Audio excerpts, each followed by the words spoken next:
Un beau jour, instinctivement, sans y avoir réfléchi particulièrement, ce même jour, je suis allée avec mon voile à l'école à 9 heures et j'en suis sortie à 11h30 sans voile. Une Française à Kaboul, l'aventure d'une vie, que nous avons co-réalisée avec Marie-Pierre Camus, est l'histoire de la première Française à avoir épousé un Afghan à la fin des années 20 et à être allée s'installer à Kaboul où elle a passé 50 ans de sa vie. Et dans son pays d'adoption, elle est devenue une pionnière de l'émancipation féminine. Dès que j'entends parler de l'école, je contacte sa directrice et la convainc de m'intégrer à l'aventure. Je maîtrise maintenant suffisamment le dari pour enseigner dans cette langue. Après 5 ans d'inactivité, retravailler me procure une joie indicible. Face à mes élèves, je revis.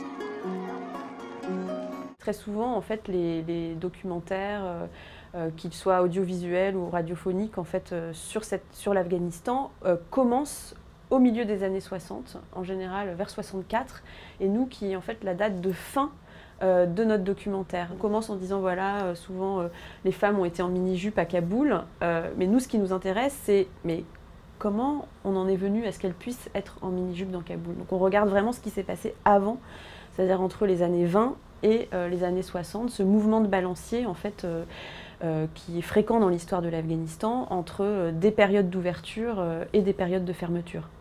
Quelle émotion de me retrouver tête nue, en plein milieu du stade de Kaboul, devant des centaines d'hommes. C'est la première fois depuis que je me suis dévoilée que je m'expose ainsi. J'appréhendais les réactions, mais avec mon air d'européenne, personne ne dit rien.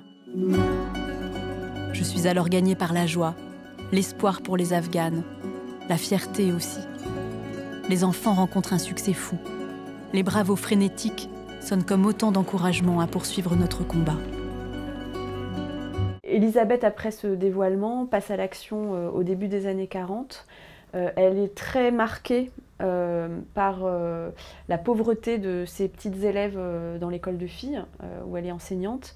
Et du coup, elle va avoir à cœur d'essayer de faire quelque chose. Évidemment, quand on se dit, tiens, elle a été une pionnière de l'émancipation féminine, on a tout de suite un peu des grandes idées, etc. Je pense que Elisabeth était quelqu'un de concret, et des avancées, en fait, de faire un pas après l'autre, et des petits pas. Donc, en fait, elle met en place un ouvroir solidaire pour donner du travail aux mères d'élèves de la petite école, afin qu'il y ait un petit peu plus d'argent qui revienne dans les foyers. Parce que comme les femmes n'ont pas le droit au travail, il y a aussi une très forte misère dans les foyers et dans la société afghane.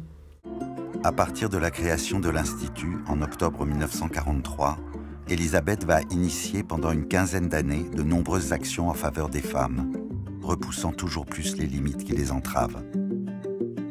Elle commence par distribuer gratuitement des vêtements aux écolières, puis crée le premier jardin d'enfants de la capitale pour alléger le quotidien des mères. Finalement, des gens qui ont pu côtoyer, des Afghans qui ont pu côtoyer Elisabeth dans les années 40, 50, 60, en fait, beaucoup sont partis en exil au moment de l'invasion soviétique et ne sont jamais revenus dans le pays. Donc je pense que cette trace-là, cette mémoire-là, elle s'est aussi effacée parce que beaucoup sont partis et qu'il y a peu d'historiens et très peu, en fait, aussi d'historiens afghans, encore moins en fait, qui se soient penchés sur cette histoire du pays.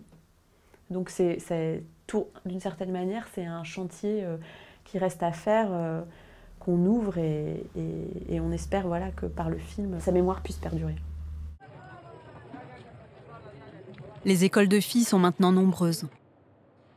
25 ans ont passé depuis la réouverture de la première dans laquelle j'ai enseigné. J'espère vraiment que cette fois-ci, le droit à l'éducation des filles est acquis et qu'il n'y aura pas de nouveau retour en arrière.